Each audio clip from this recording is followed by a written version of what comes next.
اعوذ باللہ السمیع العلیم من الشیطان اللعین الرجیم بسم اللہ الرحمن الرحیم الحمد للہ وکفی وسلام علی عبادہ الذین اصطفی اما بعد فقد قال اللہ سبحانہ وتعالی فی محکم کتابہ المبین بسم اللہ الرحمن الرحیم قل اعوذ برب الفلق من شر ما خلق ومن شر غاسق اذا وقب ومن شر النفاثات فی العقد ومن شر حاسد اذا حسد۔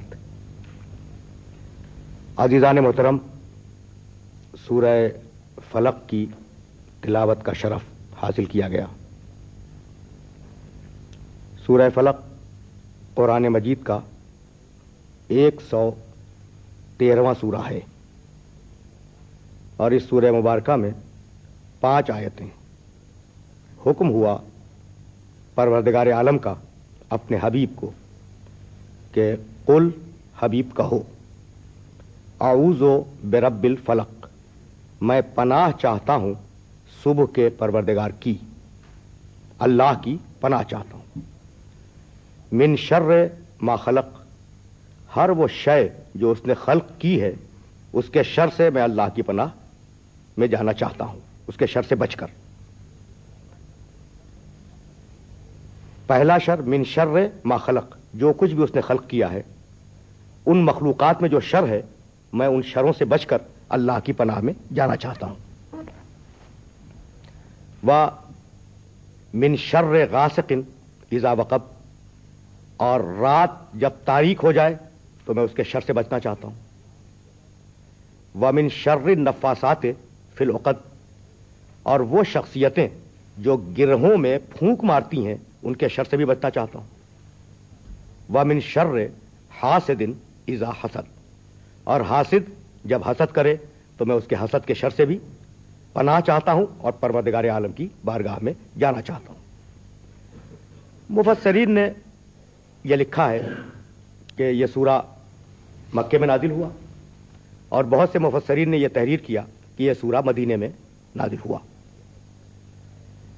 اکثریت کا خیال یہی ہے کہ یہ مدنی سورہ ہے۔ دیکھیے، کائنات لفظ کن سے چلی، انما امرہ اذا اراد شیئا ان یقول لہ کن فیکون، تو یہ سارا کائنات کا جو ہنگامہ ہے وہ اس کا آغاز ہے لفظ کن۔ اس نے کن کہا، جمادات خلق ہوئے، نباتات خلق ہوئے، حیوانات پیدا ہوئے، انسان پیدا ہوا۔ دیکھیے، جمادات میں نہ حس ہے، نہ حرکت ہے، نہ ارادہ ہے، نہ نمو ہے۔ جب جمادات کی منزل سے مخلوق آگے بڑھی اور وہ نباتات کی منزل میں آئی تو اس میں نمو آ گئی، یعنی چھوٹے سے بڑا ہونا۔ جب وہ نمو پانے والی مخلوق نباتات سے آگے بڑھی اور حیوان کی منزل میں آئی تو اس میں حرکت آ گئی اور ارادہ آ گیا اور خواہش آ گئی۔ اور جب وہ حیوان کی منزل سے آگے بڑھی تو حس، ارادہ، حرکت، نشو و نما، جسم، ان سب کے ساتھ ایک صفت کا اور اضافہ ہو گیا اور وہ ہے صفت عقل۔ تو نہ جمادات کو عقل ملی، نہ نباتات کو عقل ملی، نہ حیوانات کو عقل ملی۔ عقل ملی تو فقط اور فقط انسان کو، اس پوری تدریج میں اور کائنات کی اس پوری تقسیم کے اندر۔ اب یہ انسان جو صاحب عقل ہے اور جو صاحب ارادہ ہے، صاحب شعور ہے، صاحب ادراک کلیات ہے، اس نے اپنی حد سے آگے بڑھنا شروع کیا۔ بھائی، کہیں کسی پتھر نے یہ کہا کہ میں درخت ہوں؟ پتھر پست منزل ہے، درخت اس سے بلند منزل ہے، اور درخت سے بلند منزل حیوان کی ہے، اور حیوان سے بلند منزل انسان کی ہے۔ کسی پست نے آج تک اپنے بلند ہونے کا دعویٰ نہیں کیا۔ یعنی میں عرض کروں آپ کی خدمت میں ایک چھوٹا سا جملہ، وہ یہ کہ بلند اور پست کا فرق یہ ہے کہ اگر آدمی بلند ہے، جانور پست ہے۔ اگر آدمی جانور کو کھا لے تو یہ واقعہ ہے، اور اگر جانور آدمی کو کھا لے تو اب یہ واقعہ نہیں، حادثہ ہے۔ یعنی پست اگر بلند کو استعمال کرے تو یہ حادثہ ہوگا، بلند اگر پست کو استعمال کر لے تو یہ واقعہ ہوگا۔ تو یہ تدریج ہے کائنات کے اندر۔ لیکن کبھی پتھر نے یہ نہیں کہا کہ میں درخت ہوں، کبھی درخت نے یہ نہیں کہا کہ میں حیوان ہوں، کبھی حیوان نے یہ آواز نہیں بلند کی کہ میں انسان ہوں.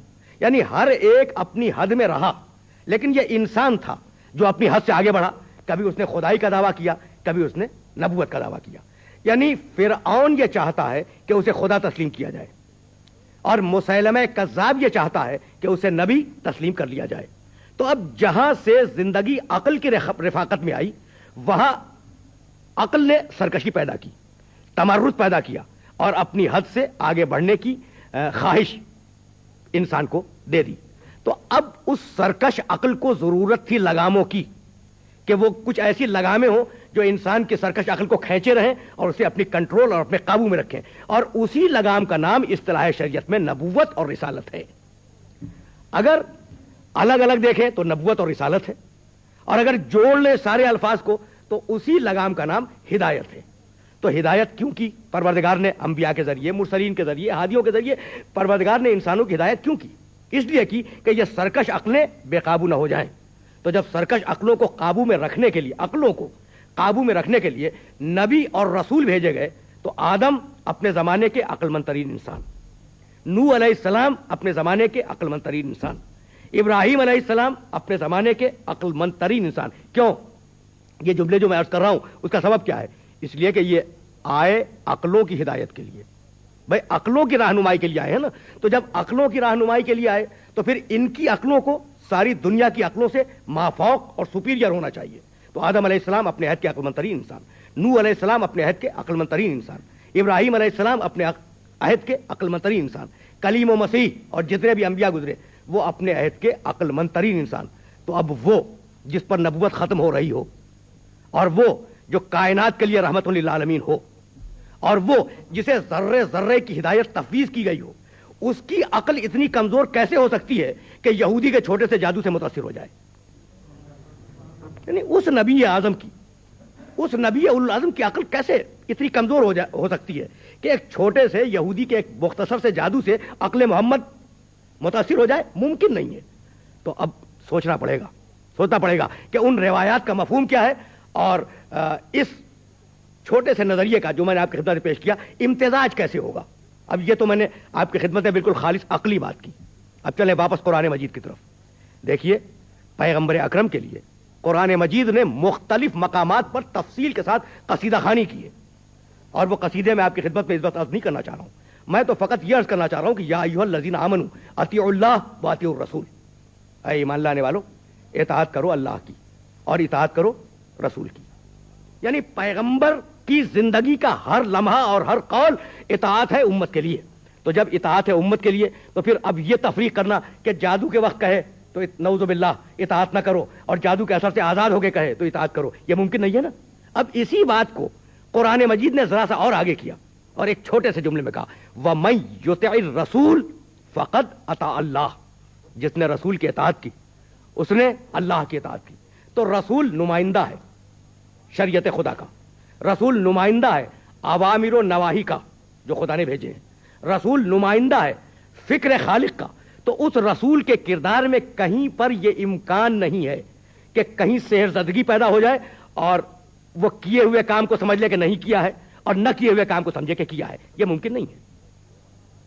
اس کو ذرا سا اور آگے بڑھا دے. بھائی دو مقامات پر تو بڑی واضح سی آیت ہے نا, سورہ بنی اسرائیل 17واں سورہ قرآن مجید کا, اور سورہ فرقان 25واں سورہ قرآن مجید کا.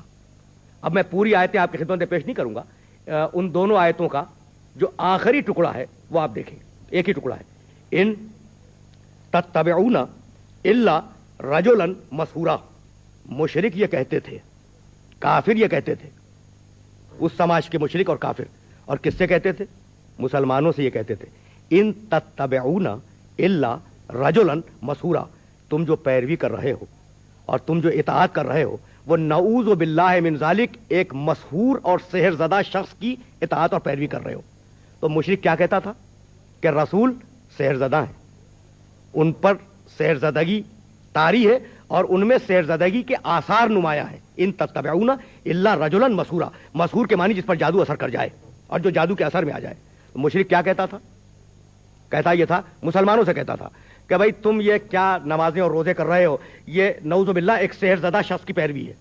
تو یہ الزام مشرک کا تھا کہ پیغمبر سحر زدہ ہیں.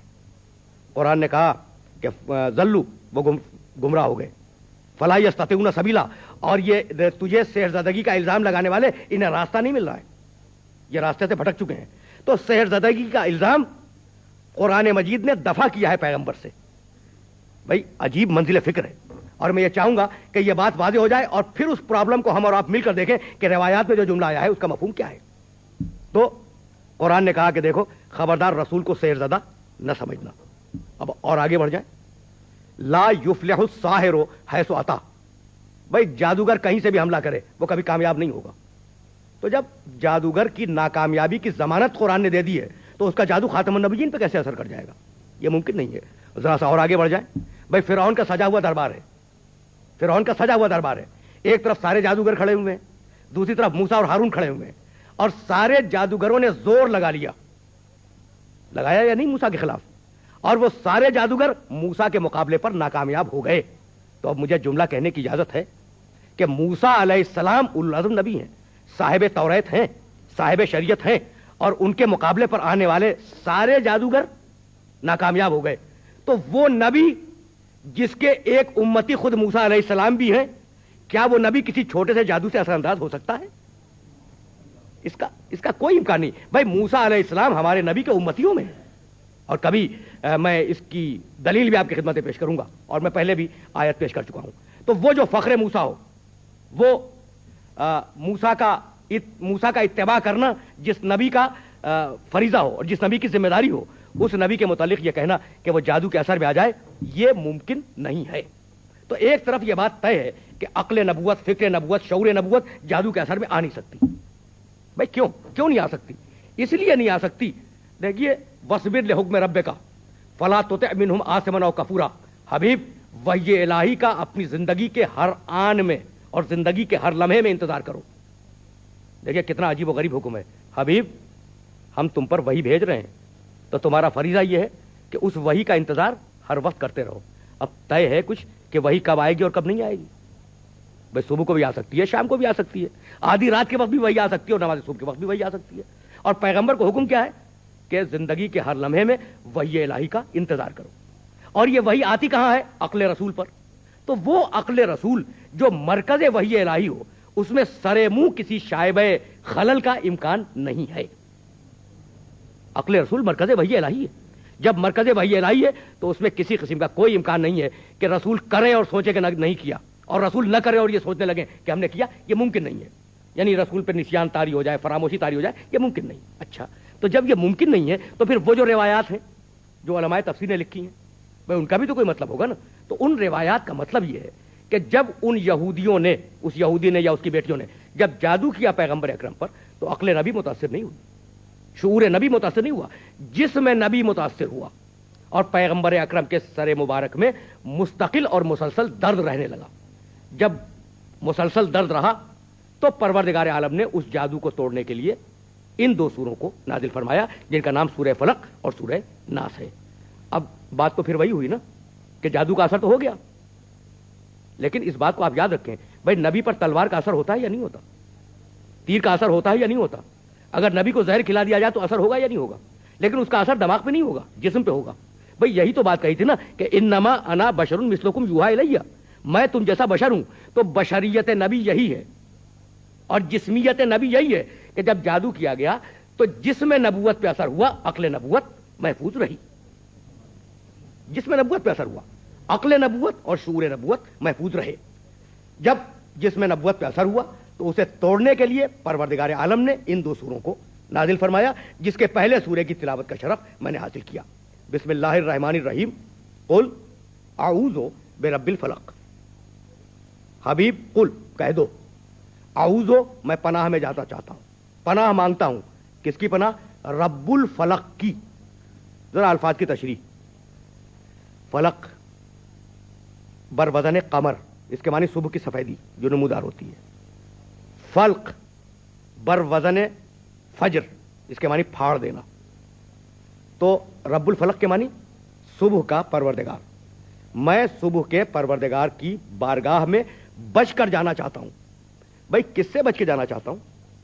کس سے بچ کے؟ من شر ما خلق، مخلوقات کے شر سے، ومن شر غاسق اذا وقب، رات کے شر سے، تاریکی کے شر سے جب وہ چھا جائے، وَمِن شَرِّ النَّفَّاثَاتِ فِی الْعُقَدِ، اور گرہوں میں پھونک مارنے والیاں، نفاسات پھونک مارنے والیاں، عقد گرہیں، تو یہ جو لفظ مؤنث کا استعمال ہوا نا، پھونک مارنے والیاں، تو اس سے مراد واقعاً عورتیں ہوں یہ ثابت نہیں ہے، پھونک مارنے والی شخصیتیں، بھائی مؤنث تو ہو گیا نا، تو ہر مخلوق کے شر سے بچا لے، رات کی تاریکی کے شر سے بچا لے، پھونک مارنے والی شخصیتوں کے شر سے بچا لے، اور حسد کرنے والے کے حسد کے شر سے مجھے بچا لے۔ بھئی یہ فلق کا پروردگار، رب الفلق کے معنی فلق کا پروردگار، اور جب بے لگا دیں آپ، قل اعوذ برب الفلق، تو اب یہ رب الفلق نہیں کہلائے گا، رب الفلق کہلائے گا۔ بے کا انفلوئنس یہ ہے کہ جس حرف کے اوپر، جس لفظ کے اوپر آ جائے اس کو زیر دے دے، تو رب الفلق کے معنی کیا ہے؟ صبح کا پروردگار۔ دیکھیے یہ جو فلق ہے نا، دو مقامات پر پروردگار عالم نے سورہ انعام میں اسے استعمال کیا ایک صیغے میں، فالق الحب والنوا، دانے کو اور گٹھلیوں کو پھاڑنے والا، فالق الاصباح، صبح کو پھاڑنے والا، یہ دونوں سورہ انعام کے اندر ہیں، دو مسلسل آیتوں میں۔ تو اب یہ پھاڑنے والے کے معنی کیا ہیں؟ جس طریقے سے وہ دانے کو پھاڑ دیتا ہے اور پھاڑنے کے بعد اس میں سے کوپل نکالتا ہے اور کوپل کو ایک تناور درخت بنا دیتا ہے، اسی طریقے سے چھائی ہوئی تاریکی میں وہ جب نور صبح کو ہوادہ کرتا ہے تو گویا تاریکی کو پھاڑ کر نور کے بیج کو پروان چڑھاتا ہے۔ اس لیے رب الفلق کا لفظ استعمال ہوا۔ اور یہ رب الفلق کا لفظ، بھائی صبح کا پروردگار، کیا وہ شام کا پروردگار نہیں ہے؟ وہ شام کا بھی ہے، وہ دوپہر کا بھی پروردگار ہے، وہ آدھی رات کا بھی پروردگار ہے، لیکن بلاغت کلام یہ ہے کہ جو لفظ موضوع سے مطابق ہو اس لفظ کو استعمال کیا جائے۔ تو چونکہ شرور، آفتیں، بلیات اور پریشانیوں کا تذکرہ آگے ہو رہا تھا، تو کہا کہ جس طریقے سے ہم تاریکیوں کو پھاڑ کر نور نکالتے ہیں، اسی طریقے سے تمہاری پریشانیوں کو پھاڑ کر اس میں سے خیر نکالنے والے ہیں، اس لیے لفظ رب الفلق استعمال کیا۔ اب ذرا اور آگے بڑھ جائے۔ بھائی 4 شر بیان کیے ہیں، لیکن ان 4 شروں میں سے پہلا جو شر ہے وہ ہے جنرل، عام، اور اس کے بعد 3 جو شر ہیں وہ گنائے گئے ہیں خاص۔ من شر ما خلق، پروردگار میں تیری پناہ چاہتا ہوں، تیری بارگاہ میں آ رہا ہوں، کس کے شر سے بچ کر؟ جس چیز کو بھی تو نے خلق کیا ہے۔ بھائی عجیب بات ہے، من شر ما خلق، اس کی مخلوقات کے جو شر ہیں، ان سے میں بھاگ رہا ہوں۔ تو پروردگار یوں بھی آیت میں یوں بھی فرما سکتا تھا کہ میں جو چیزیں خلق ہوئی ہیں ان کے شر سے بھاگ رہا ہوں۔ پروردگار تو نے جو چیزیں خلق کی ہیں میں ان کے شر سے بھاگ رہا ہوں، نہیں، جو چیزیں اس نے خلق کر دی ہیں ان کا شر، یعنی شر کی نسبت پروردگار کی طرف نہیں ہے، شر کی نسبت مخلوق کی طرف ہے۔ بتلانا یہ چاہ رہا تھا میں کہ اس آیہ مبارکہ میں جو دقیق ترین بات پروردگار عالم نے رکھی ہے، وہ دقیق ترین بات یہ کہ شر کی نسبت خالق پروردگار تیرے شر سے بھاگ رہا ہوں، نعوذ باللہ، ایسا نہیں، تیری جو خلق کردہ چیزیں ہیں میں ان کے شر سے بھاگ رہا ہوں۔ اچھا تو کیا پروردگار کی کسی شے میں شر ہو سکتا ہے؟ یہ میں پوچھنا چاہ رہا ہوں اپنے سارے سننے والوں سے۔ بھئی اللہ تو خیر ہی پیدا کرے گا نا، شر پیدا کرنے کا امکان نہیں ہے۔ دیکھیے اللہ نے جتنی بھی چیزیں پیدا کی ہیں وہ سب کی سب خیر ہیں، لیکن وہ ساری چیزیں کسی نہ کسی نسبت سے ضرر کا پہلو ضرور رکھتی ہیں۔ پانی سے بڑا خیر کیا ہوگا جس پر حیات انسانی کا دار و مدار ہے، لیکن یہی پانی اگر سیلاب کی صورت میں آ جائے تو شر ہے یا نہیں ہے؟ بھائی آگ اگر نہ ہو تو نہ موسیٰ علیہ السلام کو نبوت ملے اور نہ ہمارے گھروں میں چولہے جلیں، نہیں، کتنا بڑا خیر ہے یہ آگ، لیکن یہی آگ اگر نعوذ باللہ خدا نہ خواستہ کسی گھر میں لگ جائے تو باعث نقصان ہے یا نہیں ہے؟ تو ہر شے میں، اس کی خلق کی ہوئی ہر شے میں پہلو خیر بھی ہے اور پہلو شر بھی ہے جو نسبی ہے۔ جب وہ پہلو شر محفوظ ہے ہر شے کے اندر تو پروردگار میں تیری پناہ میں آنا چاہتا ہوں جتنی بھی مخلوقات ہیں ان سب کے شر سے بچ کر۔ اب یہ جنرل دعا تھی، اس کے بعد گنائی کہ وہ چیزیں کیا ہیں۔ تو پہلا شر رات کی تاریکی کا شر، پروردگار اس سے بچا لے۔ اب یہ رات کی تاریکی بھی ہو سکتی ہے اور یہ موہوم مستقبل، دیکھیں آپ کا مستقبل اندھیرے میں ہے، اب کچھ نہیں معلوم کہ کل کیا ہونے والا ہے، تو یہ بھی تو ایک تاریکی ہے نا۔ تو مستقبل جو ہمارا غیر یقینی ہے،